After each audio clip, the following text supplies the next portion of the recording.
नमस्कार, आप देख रहे हैं सिटी सेंटर शो। मुंबई से मैं हूं पूजा भारद्वाज। शुरुआत कर रहे हैं शो की लड़ाकू विमान राफेल की खबर से, जिसकी पहली खेप भारत पहुंच रही है।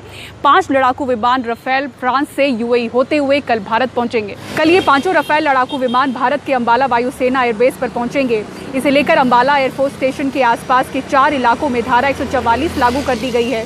पुलिस पूरी तरह अलर्ट रहेगी और नाकाबंदी की जाएगी। लोग उत्साह में फोटोग्राफी न करें, इसका ध्यान रखा जाएगा। अंबाला की डीसीपी ट्रैफिक मुनीश सहगल के मुताबिक ये राष्ट्रीय सुरक्षा से जुड़ा मामला है, इसलिए पूरी एहतियात बरती जा रही है। भारत ने वायुसेना के लिए 36 राफेल विमान खरीदने के लिए 4 साल पहले फ्रांस के साथ 59,000 करोड़ का करार किया था। किसी और को चढ़ने देंगे। अब जबकि रफाल फाइटर विमान भारत आ रहे हैं, तो रक्षा मंत्री ने भी एक वीडियो शेयर किया है। रफाल पर रक्षा मंत्री की उड़ान का विहंगम दृश्य। ये वीडियो 8 अक्टूबर 2019 को फ्रांस में बनाया गया था। आपको बता दें कि रक्षा मंत्री राजनाथ सिंह पिछले साल अक्टूबर महीने में फ्रांस गए थे। तब भारत को पहला रफेल औपचारिक तौर पर मिला था। 8 अक्टूबर को फ्रांस में रक्षा मंत्री ने विधिवत पूजा की थी और बाद में रफेल पर उड़ान भरी थी। वो करीब 36 मिनट तक रफेल में उड़ान भरते रहे। ये उसी समय का वीडियो है जो एक दूसरे प्लेन से बनाया गया था।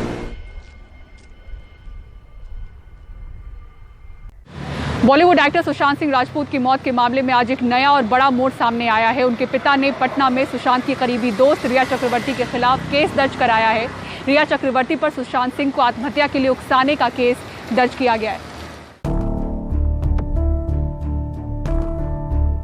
अभिनेता सुशांत सिंह राजपूत की गर्लफ्रेंड रिया चक्रवर्ती ने पिछले दिनों ट्वीट कर केंद्रीय गृह मंत्री अमित शाह से मामले की जांच सीबीआई से कराने की मांग की थी।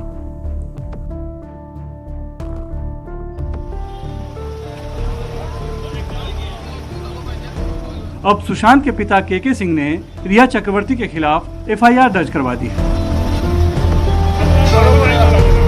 उन्होंने आरोप लगाया है कि रिया ने सुशांत को फंसाकर पैसे हड़पे और खुदकुशी के लिए उकसाया। उसने साजिश करके सुशांत को परिवार से अलग किया। सुशांत केरल में ऑर्गेनिक खेती करना चाहते थे, लेकिन रिया ने न सिर्फ उन्हें रोका बल्कि उनकी मेडिकल रिपोर्ट मीडिया में देने की धमकी भी दी। पिता ने मुंबई पुलिस की जांच पर भरोसा नहीं होने की बात भी कही है। सांसद चिराग पासवान इस मामले में पहले ही दिन से लगातार सीबीआई जांच की मांग करते रहे हैं। सुशांत सिंह राजपूत जी के पिताजी ने एफआईआर लॉन्च की है रिया चक्रवर्ती जी के ही खिलाफ, जिसमें यह भी कहा गया है कि शायद पर्सनल कारण थे जिसकी वजह से वो काफी मानसिक तौर पर तनाव में से गुजर रहे थे। तो कारण जो भी रहे हो, पर्सनल रहा हो, नेपोटिज्म रहा हो, ग्रुपिज्म रहा हो, कोई नेक्सस रहा हो, सच्चाई सामने आनी चाहिए और जो भी दोषी हैं उनके ऊपर सख्त से सख्त कार्रवाई होनी चाहिए। सुशांत राजपूत ने 14 जून को बांद्रा के अपने घर में खुदकुशी कर ली थी। कहा जा रहा है कि सुशांत डिप्रेशन में थे, लेकिन किस बात को लेकर थे आज तक साफ नहीं हो पाया है।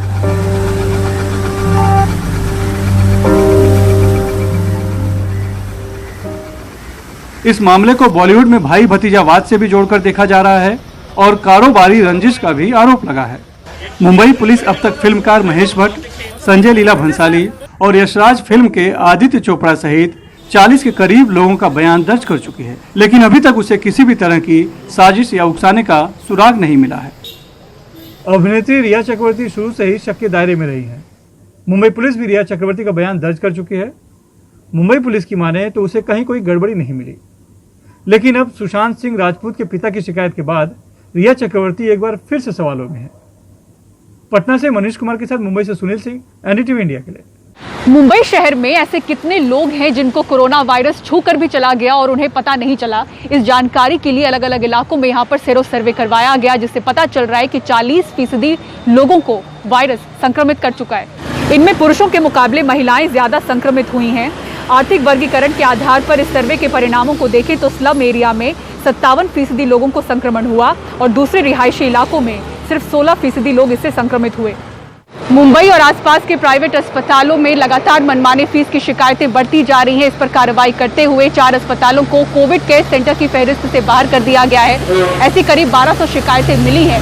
आपको बता दें कि सरकार ने बेड की कीमतें तय कर दी हैं, लेकिन किस तरह से बिल बढ़ाए जा रहे हैं, देखिए इस रिपोर्ट में। अलग अलग पैसे क्यों लिए जा रहे हैं? सिर्फ 2,500 रुपये लिया। आपको गवर्नमेंट की जो दिशा निर्देश मिला है, 2,500 रुपये आपको ये जनरल में देना है 5,000 रुपए आईसीयू के लिए, अब 10,000 वेंटी के लिए, बराबर है। पीपीई किट के लिए बोलते हैं कि आप लोग 2,500 रुपए पीपीई किट और बाकी के नाम पे बोल रहे, कोविड प्रिकॉशन के नाम पे मांग रहे। सर मैं तब तक यहाँ पे हूँ जब तक आप बॉडी रिलीज नहीं कर रहे हो। बीते कुछ समय से अस्पतालों में मनमाने पैसे की वसूली के खिलाफ प्रदर्शन के ये वीडियो खूब वायरल हो रहे हैं। ये लूट मार का धंधा आप लोग कब बंद करेंगे? सिर्फ लूटने का, हॉस्पिटल खोला लूटने का। 32C का डिक्लेरेशन में आपने किसको किसको दिया है, कौन कौन हॉस्पिटल में उस वक्त ये था, वो लोग कहाँ थे, ये सब भी मेरे को डिटेल चाहिए। ये सब धांधली मैं नहीं चलने दूंगा। 25 लाख, 18 लाख, 15 लाख जैसे अस्पतालों के बिल की ऑनलाइन शिकायतों से ट्विटर पटा पड़ा है। हमारे यहाँ पे 30 से 40 पेशेंट्स थे। हर पेशेंट को हर दिन के लिए 3,500 रुपया चार्ज किया है, और जब अगर कोई आईसीयू में है तो उसको 5,000। मतलब कोई डिफरेंस तो नहीं है ना। एक डॉक्टर आता है, एक पीपी किट में सारे पेशेंट्स को अटेंड करता है, तो बार बार आप क्यों चार्ज लगा रहे हो उस पर? वैसे ही हमसे fumigation charges, hospital management charges, ये सब भी एक्स्ट्रा पैसे लिए हैं। जब ये बेड पे ही 4,000 रुपया लिया गया है, अगर मैं हॉस्पिटलाइज होता हूँ, बेड के पैसे दे रहा हूँ, तो फिर ये बेड चार्जेस में ये सब बेसिक क्लीनिंग चार्जेस तो होनी चाहिए, इससे अलग से चार्जेस क्यों लिए जा रहे हैं हमसे? प्राइवेट अस्पतालों के ऐसे कई बिल हमारे हाथ लगे हैं। 12 दिनों में 9,61,000, 13 दिनों में 2,67,000, एक हफ्ते में 1,60,000। मुंबई और आसपास के अस्पतालों में मनमानी फीस वसूले जाने की शिकायत चरम पर है। गवर्नमेंट की गाइडलाइन है कि नहीं आपके ऊपर, ये बताइए। तो हमने जो गवर्नमेंट की गाइडलाइन है, क्या क्या किया, ये धांधली है कि क्या है? आप लिख के दो ये गाइडलाइन है, मैं अभी बैठता हूँ, आप बोल दो यस है, मैं अभी धरने में बैठता हूँ। 21 मई को जारी हुए सरकारी गाइडलाइन के तहत बेड की कीमतें तय की जा चुकी हैं। नॉर्मल वार्ड के बेड के लिए 4,000, आईसीयू बेड के लिए 7,500 और वेंटिलेटर बेड के लिए 9,000 की ये कीमतें तय हो चुकी हैं। लेकिन आरोप है कि PPE suit, doctor visit charges और दूसरे जरूरी उपकरणों के इस्तेमाल के नाम पर लंबे चौड़े बिल बन रहे हैं, जिसके खिलाफ कई एसोसिएशन आवाज उठा रहे हैं और मरीजों के परिजनों में जागरूकता फैला रहे हैं। सभी पहले इसमें डॉक्टर के नाम लिखे हुए हैं कि कौन एमडी डॉक्टर ने विजिट किया है। अब इस एमडी डॉक्टर्स तो विजिट का मतलब, अगर अस्पताल है तो अस्पताल ने सबसे पहले खुद उस अस्पताल के किसी एक एमडी डॉक्टर ने या वहाँ के जो हेड ऑफ डिपार्टमेंट है उसने वो डिक्लेयर ऑलरेडी महानगर पालिका को या कंसर्न अथॉरिटी को फॉर्म 32 में बताया हुआ है कि हमारे यहाँ ये एमडी डॉक्टर्स हैं जिनकी देखरेख में जितने भी हमारे बेड्स हैं उसमें मरीज का इलाज करते समय ये डॉक्टर के ऑब्जर्वेशन में इलाज होगा। तो उसके लिए किसी बाहर के डॉक्टर को बुलाने की आवश्यकता क्यों पड़ती है, ये बड़ा सवाल उठता है। और वो जो खुद का जो एमडी डॉक्टर हॉस्पिटल का है जिसने फॉर्म 32 में डिक्लेयर किया हुआ है कि मैं यहाँ पे रहूंगा, वो अपनी विजिट चार्ज क्यों लगाएगा? 7 या 8 लोग पर डे 8 घंटे में देख रहे हैं, 24 घंटे का हिसाब पकड़े तो ये स्टाफ के हिसाब से पर डे का खर्चा 10,000 के ऊपर पीपी किट का नहीं आता है। लेकिन यही 10,000 रुपए के खर्चे के सामने वो हर एक मरीज से 2,000 रुपया पर डे का पैसा लेते हैं। अगर 40 बेड का एग्जाम्पल हॉस्पिटल है तो 80,000 रुपया दिन का वो बिल में अलग अलग पेशेंटों के चार्ज कर लेते हैं, जो कि नियमतः गलत है। डॉक्टर एक बार में एक पीपी सूट के सहारे वार्ड में मौजूद मरीजों को देखता है, लेकिन आरोप है कि हर एक मरीज से हर दिन के लिए अलग अलग से पीपी सूट के पैसे वसूले जा रहे हैं और बिल बढ़ाए जा रहे हैं। अगर यहाँ पे ऑन द स्पॉट अगर 5 डॉक्टर ड्यूटी पे है तो 5 डॉक्टर अगर 5 पीपीई किट पहनेंगे, वो सब पेशेंट के लिए वही यूज करेंगे कि हर एक पेशेंट के वक्त जाते वक्त चेंज करते हैं, तो आप उसका डिवाइड क्यों नहीं करते? हर एक पेशेंट से अगर 2,500 रुपया ले रहे, आज एग्जाम्पल अगर आपके पास 40 पेशेंट है तो लाख रुपया यही हो जाता है। मनमाने तरीके से बिल वसूलने की कई शिकायतों के बाद मुंबई महानगर पालिका हरकत में आई है और उसने निजी अस्पतालों के खिलाफ कार्रवाई शुरू कर दी है। शिकायत के आधार पर बिलों का ऑडिट कर अब तक निजी अस्पतालों द्वारा गलत तरीके से वसूले गए करीब 1.5 करोड़ रुपए से ज्यादा की रकम मरीजों को वापस दी जा चुकी है। अभी तक हमको करीबन 1200 से ज्यादा शिकायतें प्राप्त हुई है और उसमें से 1125 शिकायतें का हमने हल निकाल लिया है, और उसमें जो ज़्यादा चार्ज किया था वो पीड़ित व्यक्ति के अकाउंट में जमा करा दिया गया है या उसके बिल में उतने उस रकम से कम करा दिया गया है। इसके अलावा महानगर पालिका ने 4 अस्पतालों को कोविड केयर हॉस्पिटल की लिस्ट से बाहर कर दिया है। हालांकि इस पर मेडिकल एसोसिएशन ने ऐतराज जताया है। इस तरह से निकालना कि आपका बिल ज़्यादा है, ये कह के निकालना वो गलत है। अगर बिल ज़्यादा है तो उस पर इन्वेस्टिगेशन कीजिए कि आपका इन्वेस्टिगेशन पूरा हो गया है, क्या आपने FIR दर्ज किया है, क्या आपके ऑडिटर्स ने उनको नोटिस दे के उनको भरपाई करने कहा है, ये अगर नहीं कहा गया है तो इस तरह का आदेश न दीजिए। अस्पताल के मनमाने बिल पर मरीज और हॉस्पिटल के बीच का ये झगड़ा 25 मई के आसपास का है। मामूली बेड का कितना पैसा लेंगे? 25,000। नहीं 25,000 रुपए रोज का। अरे वही हम बोल रहे हैं, ये 25,000 लेंगे और यहाँ पे पॉजिटिव पेशेंट है, क्या इलाज होता है 25,000 रुपए लेके? तब मुंबई तेज संक्रमण का शिकार थी। दुख इस बात का है कि करीब 2 महीने बाद संक्रमण भले ही कम हुआ हो, लेकिन हालात में कुछ ज्यादा बदलाव नजर नहीं आ रहा। मुंबई से पूजा भारद्वाज की रिपोर्ट, एनडीटीवी इंडिया के लिए। महाराष्ट्र के स्कूलों में ऑनलाइन पढ़ाई जारी है, लेकिन कई बच्चे इससे जुड़ नहीं पा रहे हैं पारिवारिक आर्थिक तंगी की वजह से। ऐसे में एक स्कूल ने किस तरह से इन बच्चों के लिए क्राउड फंडिंग शुरू कर दी है ताकि इनकी पढ़ाई अधूरी न रह जाए। देखिए सोहित मिश्रा की इस रिपोर्ट में। धारावी में रहने वाली दर्शनी शिंदे कक्षा 8 में हैं। पढ़ने में अच्छी हैं, आईपीएस अधिकारी बनना चाहती हैं। मुश्किल तब हुई जब लॉकडाउन के बीच ऑनलाइन पढ़ाई शुरू की गई। क्योंकि वो स्मार्टफोन लेने की हालात में नहीं थी, ऐसे में स्कूल ने उनकी मदद की। वो टाइम पे मेरी कजिन है, उसके पास से फ़ोन लेती थी, नहीं तो फिर बुक से पढ़कर लिखती थी। बाद में मिला, मुझे जल्दी फ़ोन मिला स्कूल की तरफ से और अब मैं लेसन्स लेती हूँ ऑनलाइन टीचिंग का। टीचर टीच करते हैं। वैसे फ़ोन भले मिल गया हो, लेकिन घर वालों के लिए लॉकडाउन के शुरुआती दिन वैसे भी बहुत मुश्किल से बीते। वो खाने पीने में भी घर में भी तकलीफ होती थी, फिर हमने ऐसा वो चाय बिक के अपना घर चला दिया। मुंबई सहित देश भर में कई छात्र हैं जो मोबाइल फोन ना होने की वजह से पढ़ नहीं पा रहे हैं। मुंबई के डीएस हाई स्कूल में धारावी, चूना भट्टी, एंटोफिल के करीब 300 छात्र इसी तरह से मौजूद हैं। स्कूल ने दर्शनी की तरह ही कुछ छात्रों के लिए क्राउड फंडिंग का काम शुरू किया है। चलो बहुत जन कहते थे नेट पैक का भी प्रॉब्लम है, स्मार्टफोन भी नहीं, सिंपल फ़ोन है, इसलिए पढ़ाई नहीं होती थी। हम लोग पे ऐसा लगता है कि यह लोग को मदद कौन करेगा। पूरा बॉम्बे में यह लोग बहुत धारावी के बच्चे, इसको मदद कोई नहीं करता, लेकिन हम लोग ने आह्वान किया सबको और अभी बहुत जन देते। अभी चालू है, 4 दिन था 5 देता है, ऐसा स्मार्टफोन मिलता है। हालांकि बहुत सारे बच्चे अब भी ऐसे हैं जिनके पास फोन नहीं है। स्कूल लोगों से मदद की अपील कर रहा है ताकि इनकी पढ़ाई में रुकावट न आए। पीडब्ल्यू की एक रिपोर्ट के अनुसार देश भर में केवल 24% लोगों के पास ही स्मार्टफोन मौजूद है और नेशनल सैंपल सर्वे के अनुसार केवल 8% परिवार ही ऐसे हैं जिनके पास कंप्यूटर और इंटरनेट दोनों की सुविधा है। ऐसे में देश भर में ऐसे कई होनहार छात्र हैं जिनके पास सुविधाएं मौजूद नहीं होने की वजह से वो अपने सपनों को पूरा नहीं कर पा रहे हैं और ज़रूरत है कि इस संकट की घड़ी में समाज साथ में आए ताकि ये छात्र अपने सपनों को पूरा कर सकें। मुंबई से कैमरा पर्सन प्रवीण जिरोहित के साथ Sohit Mishra, NDTV India.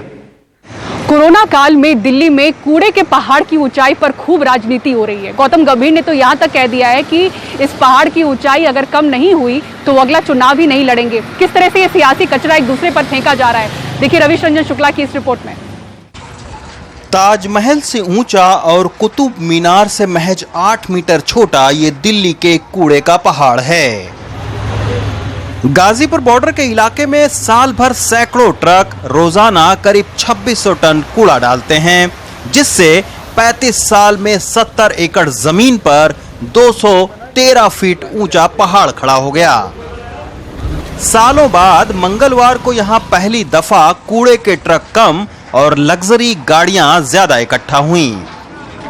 Mayor commissioner के साथ यहां पहुंचे सांसद गौतम गंभीर ने इसकी ऊंचाई 40 फीट कम करने का दावा किया।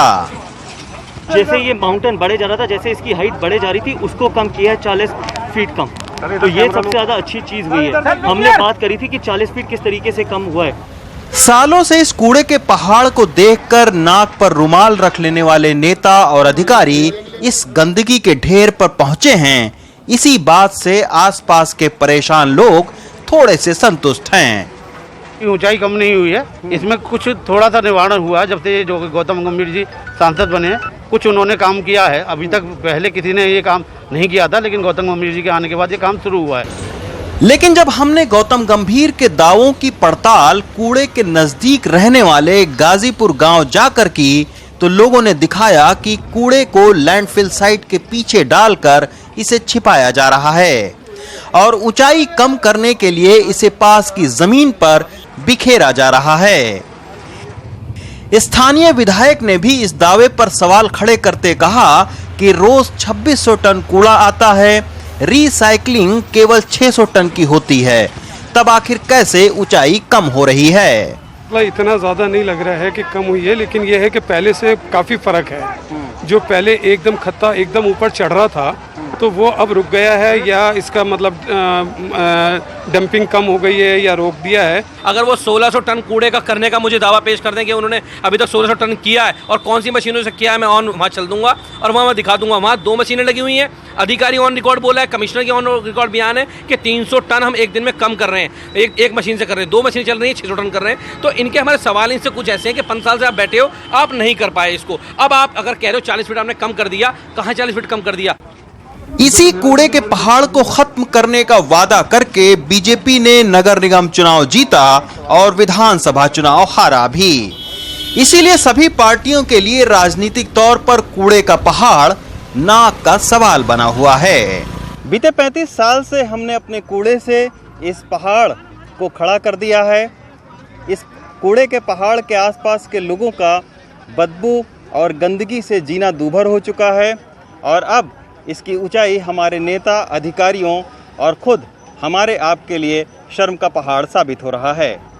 दिल्ली से सुशील राठी के साथ रवीश रंजन शुक्ला, एनडीटीवी इंडिया। और इस बार लॉकडाउन में मनाई जाने वाली बकरीद कैसी रहेगी, क्या तैयारियां हैं, इस पर आपको रिपोर्ट दिखाएंगे एक छोटे से ब्रेक के बाद। देखते रहिए सिटी सेंटर शो।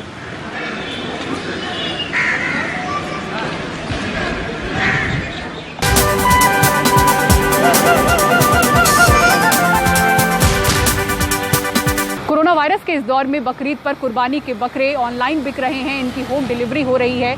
शनिवार के दिन ये त्यौहार है, ऐसे में उत्तर प्रदेश में लॉकडाउन रहेगा, तो इस त्यौहार को लेकर यहाँ पर क्या तैयारियां हैं और क्या क्या पाबंदियां रहेंगी, कमाल खान की इस रिपोर्ट में देखिए।